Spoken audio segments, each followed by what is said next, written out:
Welcome to Lingotales, where we will live the story and learn the language. What if something you loved was lost and only someone you disliked could bring it back? Today we hear The Frog Prince, a fairy tale about a promise, a proud young princess, and a strange change. A princess loses her favorite golden ball beside a deep old well. A frog can help her, but first he asks for a promise. She says yes, but in her heart she does not want to keep her word. She sees only his wet skin, his rough voice, and his muddy home.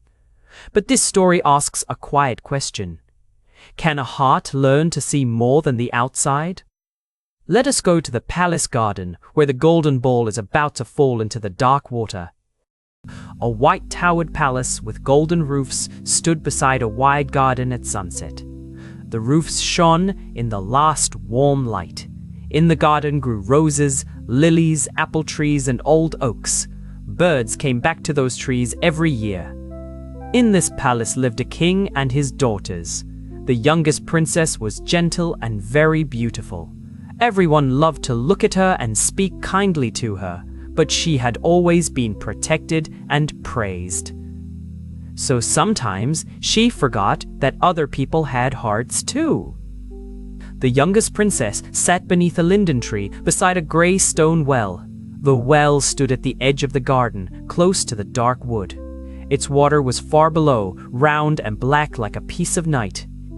On hot days, the palace walls felt warm, and the garden became very quiet. Then the princess liked to go there alone. The place was cool and full of shade. There were no lessons, no servants, and no royal duties. It felt like her own secret place. The princess threw a shining golden ball high into the leaves above the old well. The ball was no bigger than an apple, but it shone like a small sun. Up it flew between the green branches. Then down it came into her waiting hands. Again and again she threw it and caught it. Each time she laughed with joy. For a short time, the quiet afternoon seemed to belong only to her, the tree, the well, and the bright golden ball. The golden ball slipped from the princess's reaching fingers and fell onto the grass. She had thrown it higher than before, and for one bright moment it touched the sunlight above her head. Then it came down too fast. It bounced across the stones and rolled toward the well. The princess ran after it with both hands out. But she was too late. The ball went over the stone edge. Far below, she heard one small, terrible splash. The princess leaned over the dark well and cried while her face shook on the water below. Her golden ball was gone. She could not see it anymore, only her own frightened reflection. She began to cry harder and harder. In the palace, she had jewels, ribbons, fine dresses, and many beautiful things. But none of them helped her now. Only the lost golden ball mattered to her. Her tears fell down into the well after the ball she loved so much. A green and brown frog sat on a wet stone beside the well and looked up at the crying princess. His eyes shone and his wide mouth opened. In a rough little voice, he asked why she was crying so sadly. The princess looked around in surprise before she saw him. His cold, shining skin made her feel uneasy. Still, she answered him. Her golden ball had fallen into the well, she said. Without it, she could never be happy again. The frog faced the princess beside the well while she promised him anything if he brought back her ball. He listened to her sorrow. Then he said he could swim down where no human hand could reach. He could bring the golden ball back. The princess quickly offered him pearls, jewels, fine dresses, and even a golden crown. But the frog did not want these things. He wanted to be her companion, eat from her plate, drink from her cup, and rest near her in the palace. The frog jumped from the stone rim into the dark water of the well. The princess waited under the linden tree. She tried not to think about the promise she had made. She told herself that a frog could never really follow her into the palace. He belonged to mud, stones, and cold water. After a little while, the water moved. The frog came up again, pushing the golden ball before him. Soon it lay shining on the grass. The princess held the recovered golden ball tightly and ran across the garden. She did not thank the frog. She did not wait for him.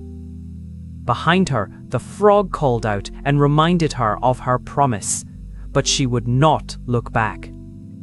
She hurried over the grass, up the palace steps, and into the cool halls. The frog was slow and far behind her. Inside the palace, with the golden ball in her hands again, she felt safe. The princess sat beside her golden ball in the candlelit dining hall. The king sat at the head of the table, and his daughters sat around him. Servants carried bread, fruit, roasted vegetables, and sweet cakes. The hall was warm and bright. The palace felt safe again. The princess almost forgot the old well, the dark water, and the frog. Then, from outside the great door, she heard a strange, soft sound. It came again and again, tap, tap, tap. The princess turned pale at the dining table as a small wet tapping sounded beyond the closed door. Then a rough little voice called from outside. She knew at once who had come. Her hand held her spoon very tightly. The king saw her fear and asked what was wrong. First, she tried to hide the truth, but the tapping did not stop. At last, she told him about the well, the frog, and the promise she had not meant to keep. The king sat seriously at the head of the table while the ashamed princess lowered her eyes. He listened to her story. He was not angry, but his face was firm. He told her that a promise must be kept, especially to someone who helped her when she was in trouble. She could not turn away only because the helper was small, strange, or unpleasant. A royal word was still a word. Then the king told her to open the door. The princess opened the great palace door and saw the wet frog sitting on the stone floor outside. He looked up at her as if he had come a very long way. She stepped back from him, but he hopped inside. Slowly, he followed her into the dining hall and left the garden path behind. The princess went back to her chair, stiff and unhappy. The frog came to her side and asked her to lift him onto the table. The frog sat beside the princess's golden plate while she wiped her hand quickly on her napkin. She had lifted him only because the king was watching. His cold, heavy body had made her shiver. The frog ate a few crumbs from her plate. Then he asked to drink from her cup. The princess felt shame and anger burn in her face. But she remembered her father's words.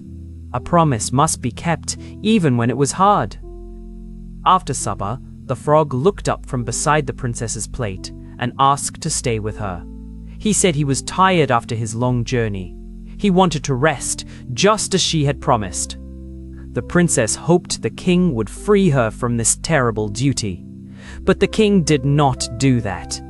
He reminded her again not to hate someone who had helped her. So, with a heavy heart, she picked up the frog and carried him away. The princess carried the frog at arm's length through the moonlit palace halls. She climbed the stairs to her room and wished every step would be the last. Her chamber was beautiful. It had soft curtains, carved furniture, and a white bed shining in the silver light. She put the frog in a corner and hoped he would be happy there. But the frog asked to sleep near her, away from the cold stone floor. The angry princess lifted the frog in her room and threw him toward the wall. She was tired, ashamed, and furious. This cold creature had followed her into her perfect world, and she could not bear it. In that moment, she forgot her father's lesson. She also forgot her own promise. But when the frog touched the wall, something amazing happened. A soft, bright flash filled the room, like morning light entering a dark place. A young prince in shining clothes stood in the princess's room where the frog had been. He was tall and noble, with kind eyes and a quiet way of standing. He looked like someone who had been far from home for a long time. The princess stepped back in wonder. Her anger disappeared. Fear, amazement, and shame came instead. The prince told her that a wicked spell had changed him into a frog and trapped him beside the old well. The princess stood silently before the prince in the moonlit room, with shame and understanding on her face. She thought about the frog at the well. She thought about the promise she had made and how she had run away. She had judged him by his rough voice and strange shape. Now she saw that an ugly form could hide a noble heart. The prince did not speak cruelly to her. His kindness made her own heart softer. Sunlight filled the palace courtyard as musicians played and the king welcomed the restored prince. The prince came from a neighboring kingdom and his people had missed him for a long time. Servants whispered with wonder. Everyone in the palace was glad that the spell was broken. The princess saw him clearly now. He was not a creature to avoid. He was someone who had suffered, waited, and hoped. Respect grew in her heart, and with respect came friendship. The prince and princess rode away in a fine carriage drawn by white horses. The horses wore silver harnesses. The king had given his blessing, and the prince was returning to his faraway home with the princess as his future bride. As the carriage passed the garden, she looked toward the old well under the linden tree.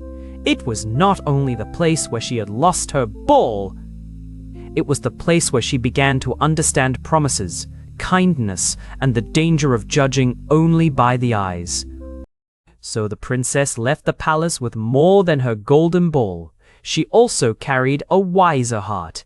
At first, she wanted only her own happiness. She thought a promise could be forgotten after she got what she wanted. But the frog was patient. The king was firm. The prince was kind.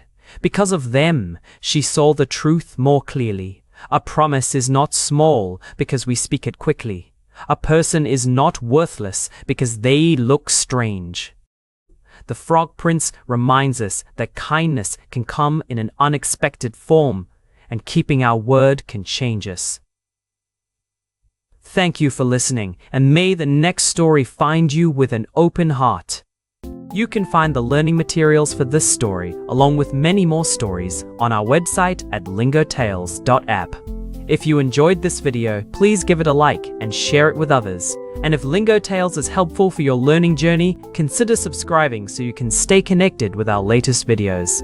Thank you for watching, and see you next time.